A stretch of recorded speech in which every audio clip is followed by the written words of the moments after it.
Have you ever experienced pain? No? Would you like to?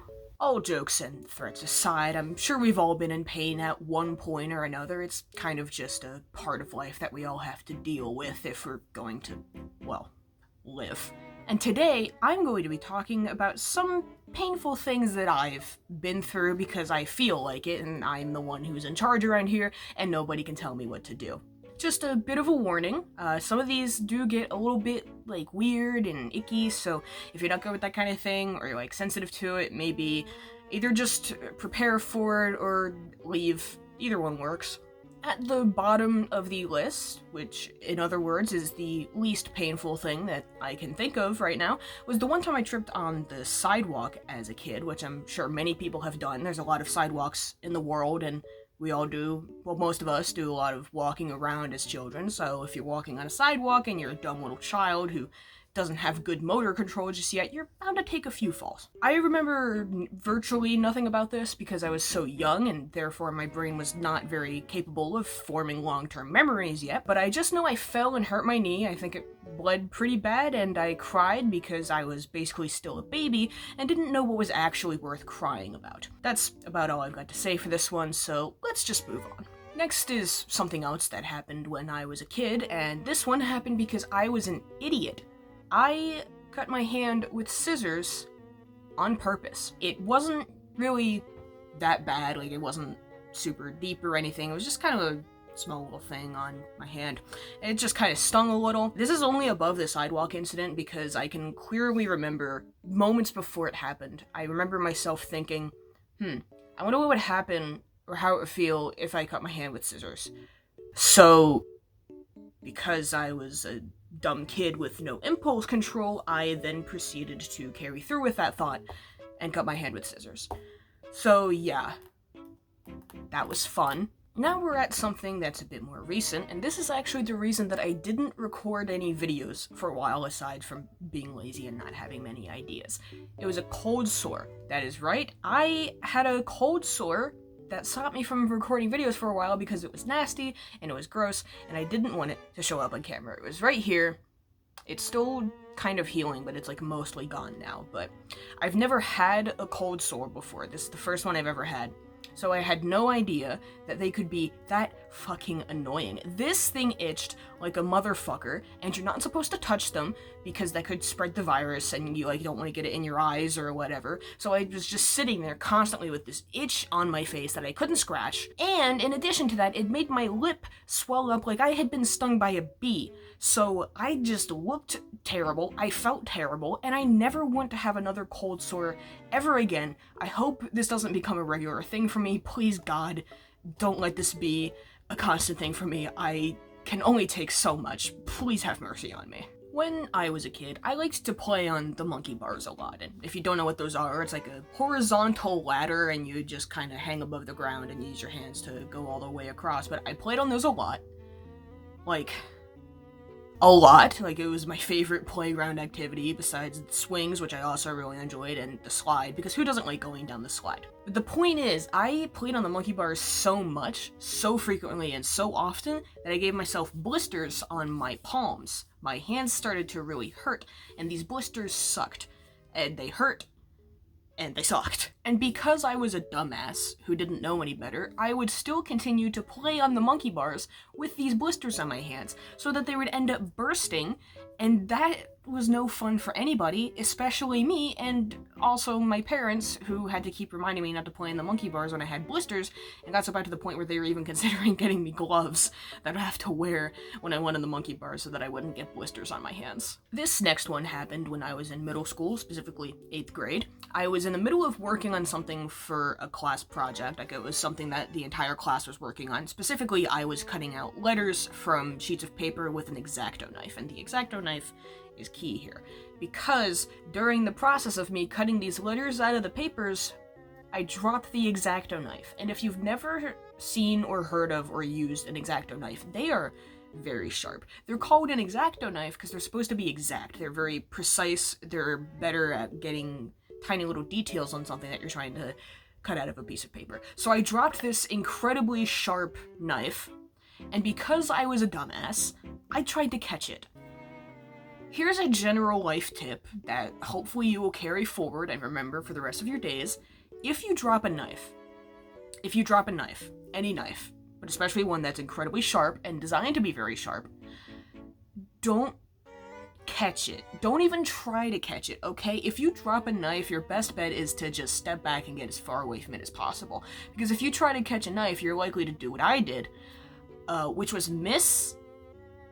I didn't manage to catch it, but what I did manage to do was cut the back of my left not index, this is the ring finger. I cut the back of my left ring finger when I tried to catch the knife. And at first I thought it was nothing, because at first, I already said that, but in the exact moment when it happened, it didn't actually hurt that much, probably because the blade was like so sharp and like fine that it just didn't quite register at first.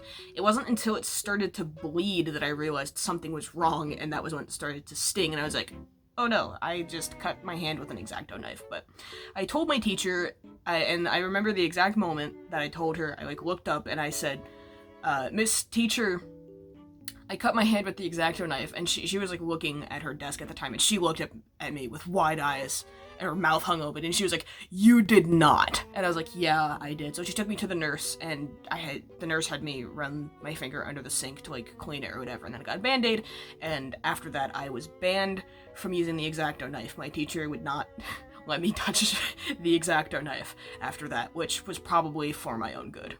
Next up is one that I think I've talked about before at some point in the distant past, but since it fits the criteria for this list, I'm going to talk about it again, and that is the time that I stepped on an embroidery needle.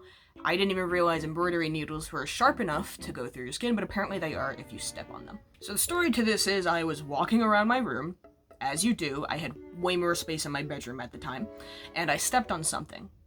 And it didn't feel that bad, so I was like, oh, okay, I just stepped on something, my foot kind of hurts, ouchie, maybe I should look at it and see what it is. And I look over my shoulder to try and see what it is that I stepped on. And instead of seeing anything on the floor that I just planted my foot down upon, I see a needle sticking out of the bottom of my foot. Gross. I know. Trust me, it was even worse for me in the moment. So not only did I step on this needle, but it also got stuck in my foot. And keep in mind, it wasn't stuck in there like super deep or anything. It wasn't even like halfway in, probably not even a quarter of the way in.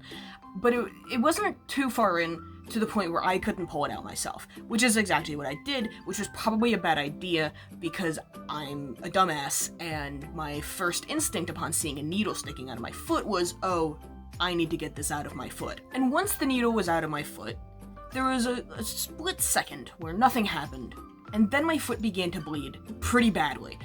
And I panicked when it started to bleed.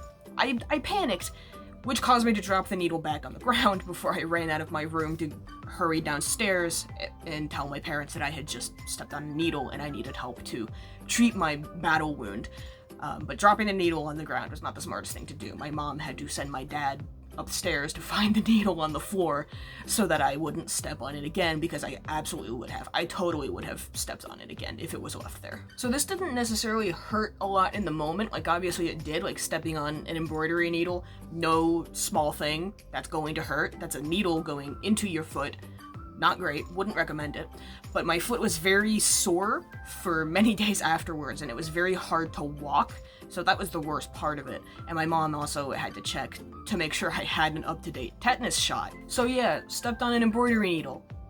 If it sucked, it sucked. And if I had the chance to do it again, somehow, for whatever reason, I wouldn't. I just wouldn't. We're in the top 3 now, baby, and this next one is a doozy, and it's pretty fucking awful because I got stabbed in the hand with a pen. That's right, ladies and gentlemen, and non-ladies and non-gentlemen. I got stabbed in the hand with a pen, and it sucked. My sister was the one that did it. I don't remember the context. I don't remember why she stabbed me in the hand with a pen. I think we were messing around, and we got a little too goofy, did a little too much trolling, and next thing I know, she stabbed me in the hand with a pen, and it bled a lot, and it hurt, like, a lot. Like, when your hand gets hurt, that shit hurts. There's a lot of nerves in these things. They do a lot of grabby feely stuff. So when you hurt your hand or your fingers, it hurts a lot and it bleeds a lot because there's also a lot of blood vessels or whatever. And I had to put a band-aid on it. And what really sucked was it was my right hand that got stabbed. That got super injured. So because I'm right-handed, I couldn't do like anything for like a week because it took a while to heal is what I remember about it. So I couldn't like write, I could hardly type on a computer. It was, brushing my teeth was not easy. Like it sucked. Would not recommend getting stabbed in the hand with a pen. I also even still have a scar from it on my hand. I'll try to see. I don't know if that's really showing up on the camera, but I can feel it. Hang on. Maybe I can't feel it. But no, I might not be able to see it that well on the camera, but it's like kind of curved. It's like right where don't focus on my face, focus on my hand. It's right where my fingernail is. I don't know if you can see it, but the scar is there. It's much more faint than it used to be, right after it first happened, but it is there. So it's a constant reminder of the suffering that I've been through. Obviously, my sister apologized a lot. She did not at all mean to injure me in that way. I don't think she was trying to injure me at all. And for the most part, I don't hold a grudge, because there's no reason to. She didn't mean it. I didn't die. It didn't even get infected by some miracle. You'd think, like, the ink from the pen would have done something nasty to it, but I don't hold a grudge. For the most part. This next one is pretty quick, because it's just period cramps, like, in general. And it is very high up on the list, because the worst cramps I've had are, like, really bad. Like, they can get pretty fucking awful. Not very often. It's like once in a blue moon that I have cramps so bad that I'm like, God, please just take me now in my suffering. But I have had cramps where I can't sleep, like I can hardly stand, I can't really walk or talk or eat. I remember one specific instance I had period cramps so bad that even though I was starving and I hadn't eaten all day, I could not bring myself to eat because it made me that physically nauseous. So thankfully cramps that bad are very uncommon for me. I'm pretty sure if they were more common, it would be cause for concern about a possible medical condition, but I haven't had anything like that in a while, so that's good, but I do fear the day that they return with a vengeance, because they might. They probably will. And finally, at number 1, we have something that was so bad that I actually went to the emergency room for it, and it's the only time that I have ever been to the emergency room, and I hope I never have to go back. But one evening, several years ago, this is also in middle school, a lot of shit happened to me in middle school. In the evening, I started having really bad stomach pain, like in my abdomen, and it was on the right side, which obviously is an automatic red flag for something in particular, and it was so bad I couldn't eat. I tried to sleep it off, but it ended up waking me up, and it was hard to talk. I ended up crying because it was that bad, and my mom called my doctor so I could talk to her and see if she could pinpoint what was wrong, and she didn't say anything for certain, but with what I was telling her, she was like, yeah, if you want to go to the emergency room, you can, because it is possible that it's appendicitis. So I had my mom drive me to the hospital, or to the emergency room, because just on the off chance that it was appendicitis, you know, I didn't want to deal with the complications of not having that shit treated immediately.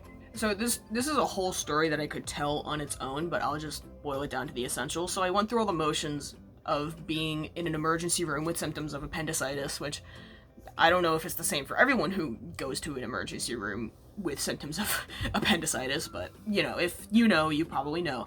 And in the end, it turned out to be, drumroll please,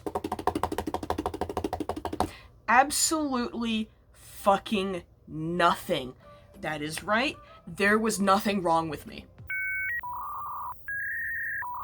They did a scan, I had to drink this fucking awful tasting liquid, and I went through a scan, I don't remember what kind, and they like looked at the results and they were like, well, you're fine, there's nothing wrong with you, your organs are all perfectly fine, there is nothing wrong that we can see, you're shit out of luck. And then they sent me home, and by that point it was like 1, maybe 2 in the morning by the time I left the emergency room. I was there for a while. I still have no idea why I was in so much pain. My best guess is ovulation, because I was in the middle of my cycle at the time, and like 2 or so weeks later, I ended up having my period. So that was the day I learned that ovulation pain apparently can be so bad that it makes you think you have appendicitis. And although I am glad that it turned out to be nothing, I am very glad that I am still alive and there wasn't anything serious going on, I do fear the day that I do genuinely have appendicitis, but don't go to the emergency room because, last time it was nothing, why wouldn't it be nothing this time, So that might get me killed one day, who knows. And that's it. Those obviously aren't the only painful things I have ever been through. They're just the ones that I could think of like the quickest and the ones that stand out the most to me, which apparently includes 2 very specific memories from my early childhood. But that's all. I hope you enjoyed hearing me talk about some of the awful things that I have dealt with, and if you didn't, first of all, why are you still here? Why did you watch this far? And second of all, that sucks for you. Have a good day. Try not to do any of the incredibly dumb shit that I have done, and I will maybe, possibly, hopefully, see you next time.